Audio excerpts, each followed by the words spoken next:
ఈ రాజకీయాలు దోపిడీలు పక్కన పెడితే ఇక మీరు ఆ, వెసులుబాటు కోసం కావచ్చు అంటే విరామం సమయంలో ఏం చేస్తుంటారు?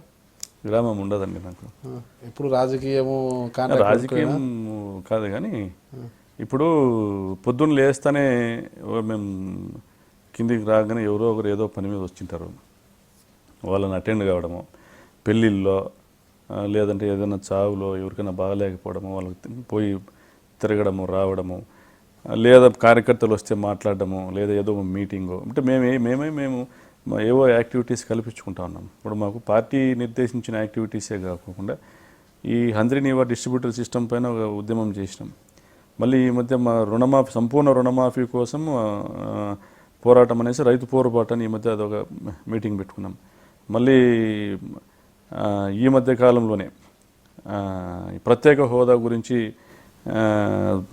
స్టూడెంట్స్ను యూత్ లీడర్స్ను అందరినీ కలిపి ప్రత్యేక హోదా గురించి కూడా కొన్ని ఈవెన్ సోషల్ మీడియాలో అయితేనేమి బయట అయితేనేమి ఆ ఉద్యమాల్లో కూడా పాల్పంచుకుంటా ఉన్నాం. అంటే దాని పార్టీ కూడా ప్రత్యేక హోదాకి సపోర్ట్ చేసి పాల్పంచుకున్న గతంలో లాగా అంటే 2009లో కావచ్చు 2014లో కావచ్చు ఉన్న చురుకుదనము చొరవ స్పీడ్ కనిపించడం లేదు.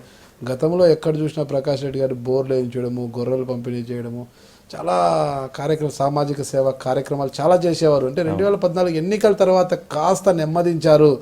ఈ కారణం ఎందుకు? అంటే నా దగ్గర డబ్బు ఉంటే ఇబ్బంది అని ఎవరైనా వచ్చినా నేను ఇచ్చేస్తాను. నా దగ్గర డబ్బు ఉంటే ఖచ్చితంగా నేను చేసేవాడిని. కానీ నా దగ్గర ఉన్నదంతా ప్రజలకు పెట్టినా నేను.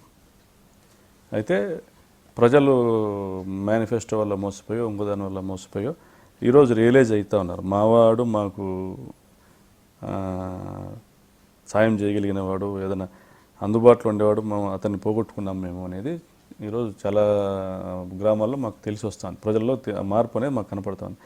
అంటే ప్రభుత్వం ఆర్థికంగా నన్ను దెబ్బతీయాలనేసి పని కట్టుకొని మా పనులు క్యాన్సిల్ చేయడము, మాకు రావాల్సిన పేమెంట్స్ అప్పుడు ఒక ప్యాకేజ్ నెంబర్ 36 టోకెన్ కొట్టినారు. పిఓ ఆఫీస్లో 2,10,00,000 చెక్కుకు టోకెన్ కొట్టినారు. టోకెన్ నెంబర్ కూడా ఇచ్చినారు. సో ఒక అరగంట ఉంటే చెక్ అవుతుంది, ఆన్లైన్లో పేమెంట్ అవుతుంది. తీసుకొచ్చి స్టాప్ పేమెంట్ లెటర్ ఇస్తాడు.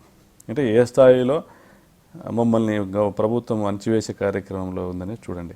చివరికి ఎటువంటి పరిస్థితికి వస్తే మా ఆస్తులు వేలం వేసేంత వరకు కూడా కుట్రలు జరిగినాయి.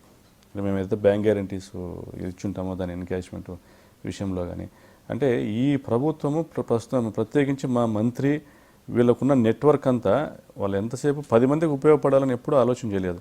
2009 కానీ 2014లో కానీ నేను వీళ్ళ గురించి ఆలోచన చేయలేదు. పరిటాల సునీతనో పరిటాల శ్రీరామ వీళ్ళ గురించి మేము ఎప్పుడూ ఆలోచన చేయలేదు. ఏ ఊరికి మంచినీళ్ళు సమస్య ఉంది వస్తే వాళ్ళు అడగడమే తడవుగా అప్పు చేసైనా డబ్బులు లేకపోతే బోర్లు వేయించడం, గ్రామాలకు మంచినీళ్ళ కోసం చాలా గ్రామాల్లో మేము బోర్లు వేయించడము, ఎమ్మెల్యే ఫండ్స్కో ఇంకో ఫండ్స్కో దాని కింద బిల్లులు వాళ్ళు చేయించుకోవడము, ఇవి కూడా అన్నీ జరిగినాయి. ప్రజలకు మా దగ్గర డబ్బులు ఉన్నంత కాలము ఎవరు ఏది అడిగినా చేసుకుంటూ పోయినాం. ప్యారలల్గా గవర్నమెంట్ అడిగినాం. మాకు 2009 వరకు కూడా ప్రభుత్వంలో నేను ₹1 నాకు పని జరిగింది లేదు, నేను ఒక రేషన్ కార్డు ఇప్పించగలిగింది లేదు, ₹1,00,000 సిమెంట్ రోడ్ పని ఎవరికి ఇప్పించగలిగింది లేదు. I was totally apart from the government. నేను నా సొంత ప్యారలల్గా ప్రభుత్వం చేయాల్సిన పనులు నేను చేసినాను కాబట్టి రాజశేఖర రెడ్డి గారు నన్ను పిలిపించి టికెట్ ఇచ్చినారు. 2014లో అంటారా, రాజశేఖర రెడ్డి గారు చనిపోయిన తర్వాత మేము ఓడిపోయినామనే బాధను మాకు ఏ రోజు కలగలే. రాజశేఖర రెడ్డి గారు ఉన్నంత వరకు అరే రాజశేఖర రెడ్డి గారి ప్రభుత్వంలో ఎమ్మెల్యేగా నేను గెలిచింటే ఎంతో చేయించుకొని ఉండొచ్చు అనేది ఒక ఉన్నింది. మాకు సంబంధించిన ఆత్మకూరు లిఫ్ట్ ఇరిగేషను, పేరూరు డ్యామ్కు లిఫ్ట్ ఇరిగేషన్ అనేది ఈ ప్రతిపాదనలు నేనే తీసుకొచ్చినా దాన్ని రాజశేఖర రెడ్డి గారితో 2009లో అనౌన్స్ చేయించగలిగినాం. ఎన్నికల క్యాంపెయినింగ్లో కూడా నేను ఆ రోజు లేకపోయినా జైల్లో ఉన్నా కానీ అనౌన్స్ చేయించగలిగినా మెటీరియలైజ్ చేసి ఉండేవాళ్ళం. ఆయన చనిపోయిన తర్వాత మాకు పదవి గురించి మేము ఓడిపోయిన దాని గురించి బాధపడలేదు. జగన్మోహన్ రెడ్డి ఏ దారి వెళ్తే ఆ దారిలో పోవాలనేది దీని మీదనే పోయినాము. ఏ కేసులో జైలుకి వెళ్ళారు అప్పుడు మీరు? బెంగళూరులో మద్దిల చెరువు సూరికి సంబంధించి అంతకుముందు ఆయన బెంగళూరులో ఉన్న కాలంలో జరిగిన కేసుల్లో ఆయన కార్ బాంబు కేసులో సరెండర్ అయ్యేటప్పుడు, సరెండర్ అయితే ఆంధ్రాలో సరెండర్ అయితే ఇబ్బంది అవుతుందని కర్ణాటకలో గౌరీబిదనూరులో చిక్బలాపూర్లోనూ సరెండర్ అయినారు. సరెండర్ అవుతూ దాంట్లో నా పేరు ఆయన కన్ఫెషన్లో నా పేరు ఇచ్చినాడు. యాక్చువల్గా అప్పటి వరకు ఉన్న ఛార్జ్షీట్లు ఎక్కడ మాది లేదు. ఛార్జ్షీట్ వేసి ట్రయల్ జరుగుతుంది. ఆయన కన్ఫెషన్లో మా పేరు ఇవ్వడం వల్ల దాన్ని అది యాడ్ చేసినారు. తర్వాత ఆ కేసులు ఒక 2 కేసులు కొట్టేసినారు, ఒక కేసు కొట్టేసినారు, ఇంకో కేసు పెండింగ్ ఉంది.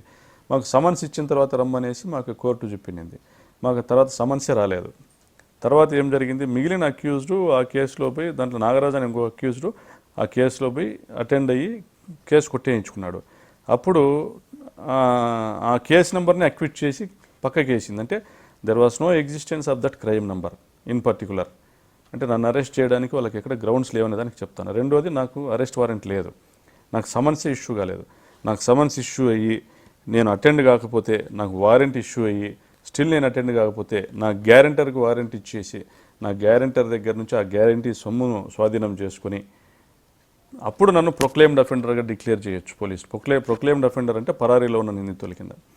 ఇవన్నీ ఏమీ జరగకోకుండా, నాకు సమన్సే సర్వ్ కాకోకుండా, శంకర్ బిద్రీని ఒక ఐపీఎస్ ఆఫీసర్ కమిషనర్గా ఉన్నప్పుడు కర్ణాటక గవర్నమెంట్లో ఇన్ఫ్లుయెన్స్ చేసి ఆ కమిషనర్ ద్వారా నన్ను ప్రొక్లెయిమ్డ్ అఫెండర్గా డిక్లేర్ చేయించి, అప్పటికప్పుడు వాళ్ళకి అర్థమైపోయింది 2009లో ఆమె ఓడిపోతుంది అనేసి డిక్లేర్ చేయించి, నాకున్న సోర్సెస్ ద్వారా అప్పటికున్న న్యాయశాఖ మంత్రి సురేష్ కుమారు, పావుగడ ఎమ్మెల్యే అప్పటి మంత్రి వెంకటరమణప్ప, వీళ్ళందరూ ఇన్వాల్వ్మెంటు, ఈమె బంధువులు కర్ణాటకలో ఉన్నవాళ్ళు, ఈ మద్దిల చెరువుకు అనుంగు శిష్యులైన బాను, మధు, వీళ్ళందరూ ఇన్వాల్వ్మెంట్ ఉంది దాంట్లో. ఆ సందర్భంగానే శివలింగను, బానును, మధును ముగ్గురిని వాళ్ళకి దగ్గరికి చేర్చినాడు సూరి, పరిటాల వాళ్ళకి. శివలింగాన్ని మద్దిల చెరువు శివలింగ, సూర్య అనుంగు శిష్యుడు, మద్దిల చెరువు సర్పంచ్, ఇండిపెండెంట్ పోటీ చేసిన. ఆ సందర్భంగానే వీళ్ళ ముగ్గురిని వాళ్ళకి దగ్గర చేర్చినాడు. ఆ విధంగా చేరిన వాళ్ళే తదనంతరం తగరకుంట కొండారెడ్డి హత్య కేసులో శివలింగను, సూర్య హత్య కేసులో భానుమతును ఇన్వాల్వ్ కావడం జరిగింది. ఇవి నేను లింకప్ ఎందుకు చేస్తానంటే these are one of the reasons. ఇవి కాకుండా విజయవాడలో నేను ఇప్పుడు పేరు ఎత్తాల్సిన సందర్భం కాదు, విజయవాడలోని కొందరు వ్యక్తులు కూడా సూర్య మర్డర్లో ఇన్వాల్వ్ అయి ఉన్నారు. సో ఇది జరిగింది. అంటే అప్పుడు ఆ కర్ణాటక కేసు అంటే అది సూరికి సంబంధించిన కేసులో నా పేరు కన్ఫెషన్ స్టేట్మెంట్లు ఇవ్వడం వల్ల నన్ను దాంట్లో ఇంక్లూడ్ చేయడం జరిగింది. అయితే విజయవాడకు చెందిన వారు ఎవరంటారు? దాని సందర్భం వచ్చినప్పుడు చెప్తామండి. సతీష్ అనే ఒక అతనికి సంబంధించిన ఒక ఇండస్ట్రీకి సంబంధించిన సెటిల్మెంట్లో బానును ఎప్పటికప్పుడు బానును వాళ్ళు హోస్ట్ చేసేవారు. విజయవాడలో మంచి స్టార్ హోటల్లో హోస్ట్ చేసేవాళ్ళు. ₹1 కోటి విలువైన కారులో తిప్పేవాళ్ళు. వాళ్ళు తెలుగుదేశం పార్టీకి సంబంధించిన నాయకులకు చాలా సన్నిహితులు. సో బానుని మౌల్డ్ చేసుకునే దాంట్లో కీలకంగా సతీష్ అనే వ్యక్తి ఉపయోగపడినాడు వాళ్ళకి. నమస్తే అండి, నేను శివరామ్ రెడ్డి, ఎక్స్ ఎమ్మెల్యేగా పనిచేశాను, X MLC, X government council whip. నేను ఐ డ్రీమ్ ఛానల్కు ఇంటర్వ్యూ ఇవ్వడం జరిగింది. మనసులో ఉన్నవన్నీ స్పష్టంగా చెప్పడం కూడా జరిగింది.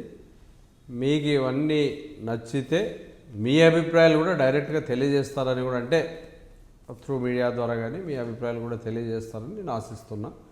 ఈ ఐ డ్రీమ్ వీళ్ళు కూడా చాలా మంచి ప్రోగ్రామ్స్ తీసుకుంటున్నారు. భవిష్యత్తులో ఇది కూడా ఇంకా బాగా డెవలప్ కావాలని మనస్ఫూర్తిగా కోరుకుంటున్నాను.